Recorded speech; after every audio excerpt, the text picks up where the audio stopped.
welcome to the English Language Education in Quebec podcast. I'm Lina Shumarova. I'm a senior research associate at the Quebec English-Speaking Communities Research Network, or QUESCREN, which produces this podcast. We are based at Concordia University in Montreal. On today's episode, we will talk about how Quebec's language policies influence the decision of English-speaking parents in Montreal to choose an English language school for their children. Our guest is Thibault Jacquemont, who has dedicated his master's thesis on this topic. Originally from France, Thibault Jacquemont has arrived in Montreal 4 years ago, and he is fascinated by the city's unique linguistic dynamics.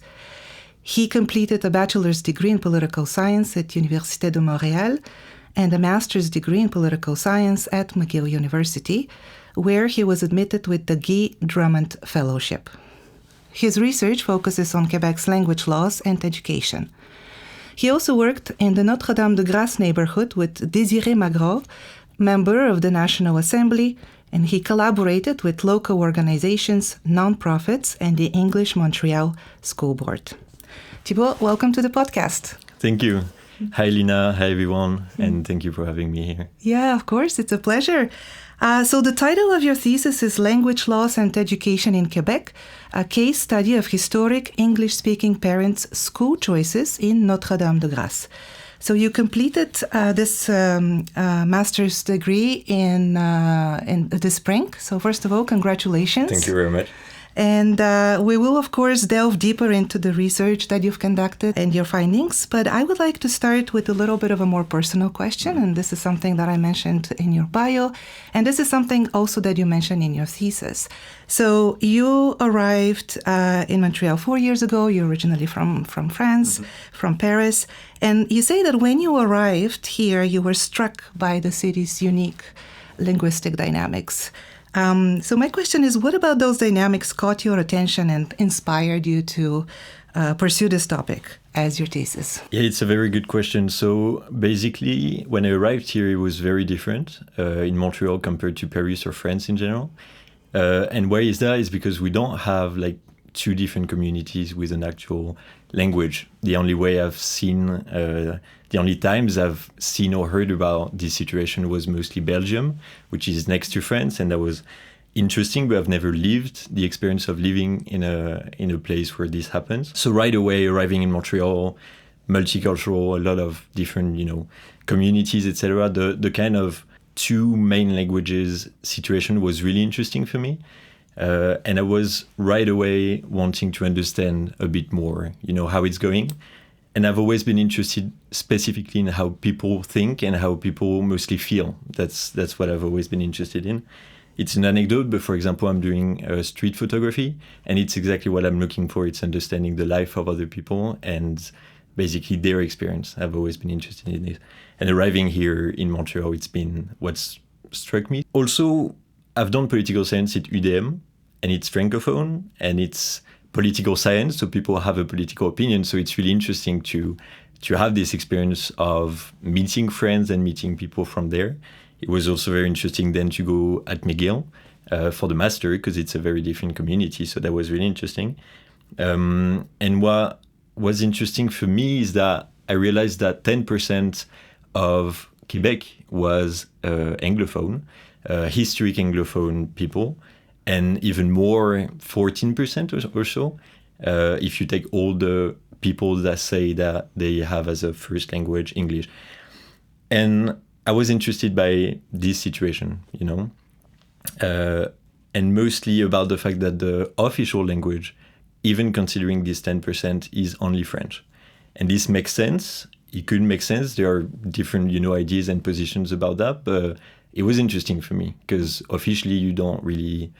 I was thinking, if you're an Anglophone Québécois, how do you feel about that? I've not had this experience. So I was thinking, if you're a child growing up and you speak English in your family, etc., you have your culture and you have the government that talks about only French Quebec, and you could maybe feel that you're not wished by the French community or that you're not seen as their community, different things like this. And I'm sure the opposite is also, many people feel completely fine. But when I arrived, it was something that I was wondering, basically, not knowing the situation. And I'm still, I've been here for 4 years, so obviously I still not know the situation exactly, but I feel like it's interesting also to hear the opinion of someone who tried to understand and who doesn't really understand. I will never exactly understand because I don't have the experience of living it. But yeah, and the fact that identity seemed to be really related to the identity of people. And that's the case in France, but not as a comparison to another community, basically. It's just, who we are, basically. So we don't talk about it the same way. There's a little anecdote, but when I came back for this summer, I just came back from France to visit my family. And when I was in the taxi back from the airport to meet my family, I saw a big advertisement, and it was for the French women's soccer team. Mm-hmm. So it is important, it's France. Yeah. And the advertisement was in English. And we probably did that to look cool, because English looks cool, etc. But I felt like it was so funny to have the national team and have the advertisement in English, and nobody really cared. Mm-hmm. So yeah, that's a lot of reasons why I was surprised and interested in this new situation, mostly when you compare it to France. Yeah, and now that you've had that experience researching this topic here, you can see how it also plays out in an international perspective. Exactly, right? Exactly. Yeah. And Thibault, you chose the neighbourhood of Notre-Dame-de-Grâce in Montreal as the place for your case study. For those of our listeners who are not familiar with this neighbourhood, could you paint us a little bit of a picture of it, and why did you choose it? Yes, so basically I've chose it for two reasons. By heart, because I like this neighborhood. I've worked there. I've had collaborations a little with and contact with community organizations, with people that I was trying to help as member of the circumscription office of Désiré Mégreau, so the M&A for NDG. So it was really interesting. So I had this experience of living there a bit. And the fact that for research specifically, it was really pertinent for this subject study NDG specifically, because it's a bilingual neighborhood. There's a big mix of French and English speaking people. Second thing is that there's a big mix of socio-economical situations of people. So you have people that have way more money than others. And you have people who have way less money than others, basically. And it's really interesting because you have a division sometimes geographically, which makes sense inside NDG, but you at the same time have a cohabitation of these people, etc. So this whole mix was both interesting and pertinent to try to get an image and, study this subject in particular. Mm-hmm. And what was the research question, your primary research question that you wanted to answer through your study? So the exact question was, how do Quebec's language laws influence the school choice of historically English-speaking parents in NDG? I was really interested in this specifically, in the parents, because I feel like when you care and when you think about the choices you want to make for your kids, for your children, it does show a lot about you, about how you feel, about the identity, the importance of language, how you think your kid is going to succeed in Quebec, all these things. And I felt like studying parents was really interesting for that. So that's why I studied this specifically. The fact that you have different programs and type of programs, immersion, bilingual, all this was really interesting. So I studied specifically the EMSB schools, so the public schools. Also because they were following exactly the laws, the general laws of the government, which is less the case because the private schools have a bit more flexibility. So I wanted to study specifically MSB to understand the impact of the laws on the choices and the way parents feel about these. And yeah, that was the main reason. And in terms of your methodology, how did you go about studying this question? So, without wanting to get too technical, it was basically 15 interviews. So these interviews are called semi-structured interviews.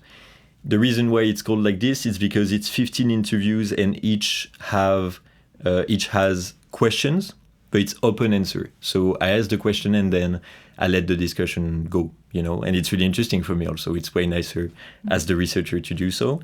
And there was one quiz also added, and the reason why there was this quiz is to understand just how much the parent knows about their own rights in terms of language, in terms of where they can, scholarize, like put their kids in school, etc.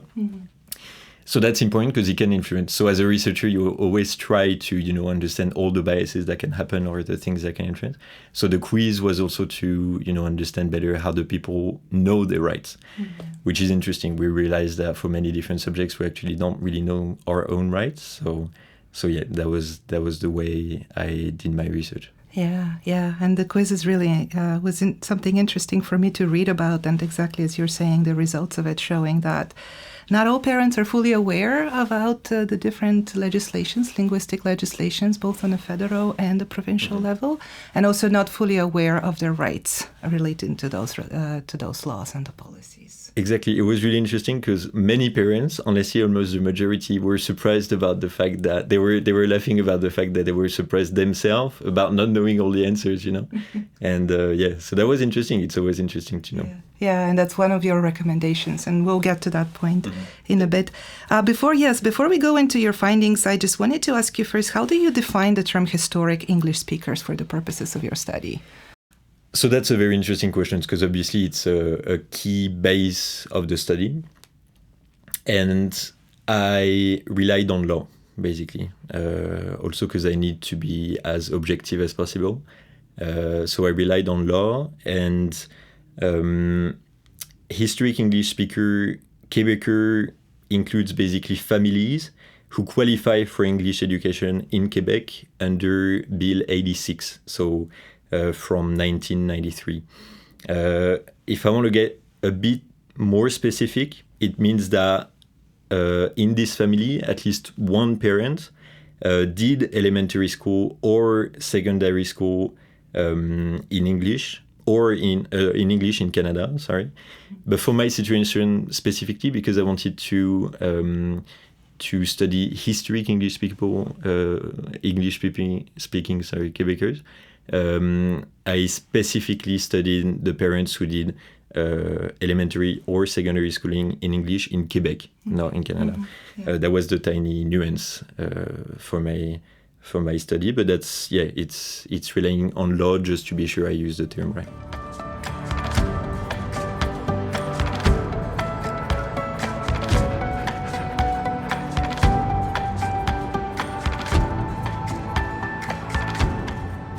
So let's get into your findings now.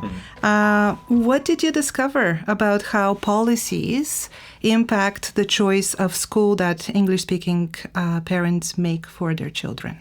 So many things, and I learned a lot, and in a really nice way, because I was, basically chatting in a really nice way with the parents. They were all really nice. And what's really interesting first is that in my results, I observed that nearly all parents rated language of instruction as extremely important. So the scale that I was asking was from 0 to 10, 10 being extremely important.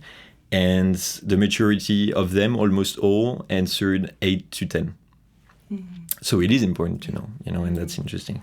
So language is really important as, part of the instruction of the kids. Obviously, if you were in France, you wouldn't have that. It's just French. You don't really have a choice. So it makes sense. Then something else that I discovered about, historic English-speaking parents and the way they feel is that they see almost all of them French fluency for their kid as essential. And now what struck me was the fact that this language was really important for their kid for two reasons. And this word came often, it was survival. They didn't say it in a dramatic way, but it's the word that was, coming out of their mouth, basically.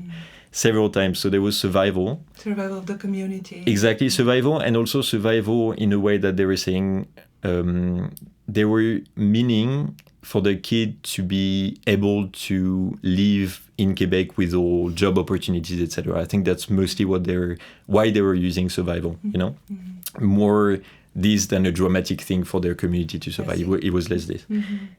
So that was the first part of why language was important. It's survival for the kids, for them to be happy and free in Quebec, basically, for jobs, etc. The second was identity.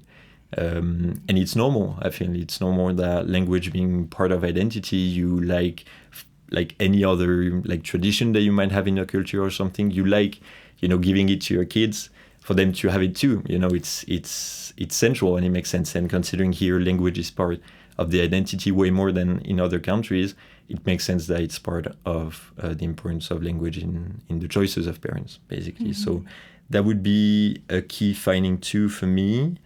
Another one, and that's really interesting in terms of law, is that they fear losing eligibility for their kids. They are afraid that their kid is not going to have for his or her own children the right to put them in English school. So a lot of parents actually made the choice to, at least for 1, 2, or 3 years, have their kid in the MSB, so English Montreal School Board. And then many of them made the choice of, for secondary school, for example, putting their kids in a French public school for them to be fully bilingual and for them to have the right, to put their own kids in English school. So that was really interesting too for me, something I didn't really think about, to be honest. I did a little because actually with Desiree McGraw, so M&A for NDG, I was in contact specifically with parents who had problems with, the right or the MSB or the capacity to keep their kids, etc. So that was really interesting for me to talk about with them directly, And the last thing that I might say, and it could make sense, is that obviously lower income means less choice, less freedom in the capacity to make a choice for your kids. Private schools in English have more flexibility in terms of language. They also have more capacity for the needs of the kid, if they have SLP needs or if they need help for specific needs. They would have more options and more help in private schools usually, but obviously income brings a barrier to that. So that would be the main things that, I found interesting for my research. Yeah, absolutely. I also want to ask you about parents' attitudes towards the legislation, because that's also part of some of your conclusions or the findings. The fact that parents value bilingualism, as you were saying, but that doesn't necessarily mean that they are supportive of legislation such as Bill 101 or Bill 96 or Law 14. Did you find that an interesting finding? Yes, definitely. So what I observed was that, honestly, all parents, maybe 1 out of the 15, but all parents were really positive about the protection of French, basically. That's really interesting too, because they could have either not cared or being negative even about French, and that was not the case at all. They were really honestly supporting the protection of French. Now, the difference, and that is interesting about bilingualism, is that they were always talking about the fact that even more recently, they felt like targets, specifically targets, and like people who felt marginalized in a way, but as a community, marginalized in a way that they felt like they were not accepted or wished, I don't know if you say that, but wished by Quebec, by French Québécois to stay or to be part of the community of Quebec, basically. And that was interesting. So in terms of bilingualism, they were very positive for their own kid. They wanted all of their kid to be bilingual, basically, ideally. It's not always easy. And I'll come to that later. But they were positive all about bilingualism. They were seeing French protection as really essential, and they were honestly afraid sometimes about the future because they were seeing that laws can be a bit like more and more restrictive, but in a bad way, marginalizing the community, etc. So that was interesting. To go back to my point about the fact that it's not easy sometimes for the kid to be bilingual, there's the simple thing that obviously if the family speaks English, it's normal, that it's a bit more complicated to be fully bilingual. But also, and that has come often, it's the French as second language teachers And it's not about their competency, it's about the fact, or their skills, it's about the fact that there's none sometimes. So they pay for the school, they pay for their kids to have classes of French, but either there's no professors or there's a French teacher that then leaves after 4 months, and then there's 2 months of no French teacher until they find another one, etc., etc. And that came for at least half of the parents, and I feel like that was important. Yeah, and you have also mentioned that some parents have, or you have also found out that some parents have mentioned thinking about possibly even leaving the province if the legislation becomes even more restrictive. Yes. So obviously the parents I talked with didn't take the decisions of leaving because they were still here. So, but it was interesting because the Pauline Marois era came often. I didn't talk about it, but yeah, exactly. It was often brought up in the conversation as a time where they honestly were considering leaving. And they were talking about some of their friends or family members often that did this choice, and they were asking themselves, should I do the same thing? It's for many reasons. It's out of fear for their kids. Honestly, that's what I heard often. It's out of fear for the kids and their future. It's also for themselves, because if you feel marginalized or you're worried for your own rights in the future, it could make sense, to at least have a doubt and at least think about this situation or this option. So yeah, that came often, but I mean, they did, choose to stay. That's why I was able to interview them. So yeah. Thibault, for parents listening, what insights would you say from your study might resonate with their own experiences of navigating school choices in Quebec? I think the fact that sometimes there's no French teacher can resonate with the experience, that's for sure. I think also, and I hope in a way, because if not, it's that I was not right in my research, but I feel like this impression that language is important, that bilingualism is very important, but at the same time, not in a negative way. They don't want themselves to be targeted by the government in a negative way, basically. That could maybe resonate with their experience. I hope so. And I think lastly that the main thing that I've heard and that I hope resonates with the people or the parents that might listen to this podcast is that it's a question of balancing. That's what I've seen. It's a question of balancing community, identity for the school choice, and that was important in making the choice. So community, identity, culture, survival, but mostly in the job market for the kid to have the opportunity to work and be free in this society. I guess that would resonate. I don't know if it answers well to your question, but yeah. Thank you. And then for policymakers, you do make some policy recommendations in your thesis as well. What are some of those key takeaways that you want them to remember from your research? So that honestly was the main thing for me that was important. Not that I have the pretension to think that it could have an impact for politicians. I don't think they might read my thesis. But at the same time, because you allow me to have the opportunity to talk in this podcast, there are at least people that are going to hear about this podcast and hear these kind of conclusions that I might express for policymakers. So I mean, you never know. Even a little impact is nice to have. So the main thing is that when you make laws that divide communities, in this situation, two main communities that would be French Quebecers and English Quebecers, it's actually a risk for democracy. And I'm not going easy on this term, it's an actual risk. We see that with the Trump situation right now, democracy is not at all as strong as we think, unfortunately. But we sometimes, because we were born in a democracy, we think it won't leave. We hope that people are not stupid enough in a way to not want democracy anymore. But even in polls, we see that many people want more and more a strong power, even if it goes against rights and freedom. So democracy is not solid.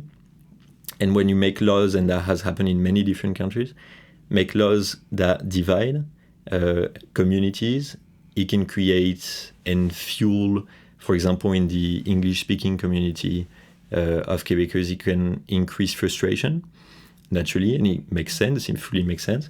it can increase incomprehension, not understanding why. So it comes with a frustration, but and not feeling like you're represented by democracy itself, which is not supposed to be the case, you know. And that is a risk for democracy, because when you have a lower trust in the institutions and governments themselves, and we see that for many other reasons right now, it is a risk for the future, definitely. So I would say that, and that's basically, I'm just trying to express what the parents expressed themselves. It's that laws need to be, for example, protecting French. That could fully make sense. But they need to first acknowledge that 10% of Quebec is English Quebecers. You can't think about Quebec as just French Quebecers and be like, okay, there are these people, it's okay, but that's it. It is part of Quebec. And second thing is that you need to not marginalize any community. It works for this subject, obviously. It's for also many other problematics. But yeah, because it's a risk for democracy itself.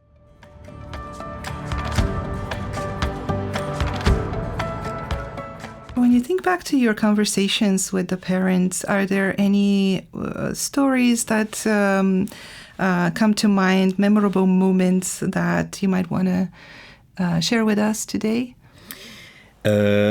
Yes, so there's one person I feel like that was interesting. I'm going to write the whole quote because I want this quote to be exactly what the person said. It's simple. I didn't choose something spectacular, but I think it's representative of what the parents said. I think it's better if it's the expression of the 15 parents all at once, than one person in particular. So this person told me we specifically looked for schools with a 50-50 bilingual program. And they said if it didn't exist, we wouldn't even consider that school. So that is central, you know. Bilingualism, honestly, was one of the main things that I discovered was central and very, very valued by parents. And I believe, but that's my opinion, so it's less important, but I believe that's really smart in a way and really interesting because it shows that they both care about French too. And they also want their kid to integrate even in the job market, the whole society, either in English, in French, internationally, or both. And that's really interesting. So that's just one example, but I feel like it was interesting to quote. Yeah. And so how has this project shaped your view of Quebec society? So it had a big impact, for sure. Honestly, just considering the fact that it was an opportunity to just discuss with parents. I have parents, English-speaking Quebecers, that are in my circle, social circle, but this is even more interesting in a way for this subject because I go outside of my circle. It was randomized selection of candidates, etc., to make the research less biased. So it was really interesting for me to have this experience that I could hear, and how it shaped my own vision of Quebec is that I'm going to go back to UDM, but the experience of going to UDM in political science with mostly French Quebecer friends, and then McGill in political science with a mix of French Quebecers and English Quebecers, and obviously international students as always. That was really interesting. I also have a social circle that is now both. That was before mostly French-speaking Quebecers, just because I arrived and the main friends usually you make are in class. So, and I realized that considering UDM was in political science and French, many of my friends were people who were either independentist or at least sovereignist, and had many different views about the language, the English-speaking community of Quebec. And that was interesting because after that, first I realized that it's really easy to just take these opinions and think it's the normal opinions. That's where I realized, if I'm honest with myself, I kind of adopted these opinions at first without at all being expressing them, but just thinking it's normal, basically. And then I discovered, I opened my circles and I discovered other opinions, and it nuanced a lot my perspective. And I'm way more happy about this perspective that's enlightened a bit more, you know. But that made me learn something important, and I'm sure people know that, but I mean, for me, it was something that I realized. It's that when you have an opinion, even right now for me, when I think it's enlightened, it's not fully enlightened. So you need to put yourself in the position of someone that's in front of you or someone that might not have the same opinion, and try to understand, considering their experience, considering the way they feel, why they might feel like this, why they might think like this. And you might keep the same opinion, obviously, but at least you try to understand the people in front of you. And I think that's a key thing in this problematic of like French and English in communities in Quebec.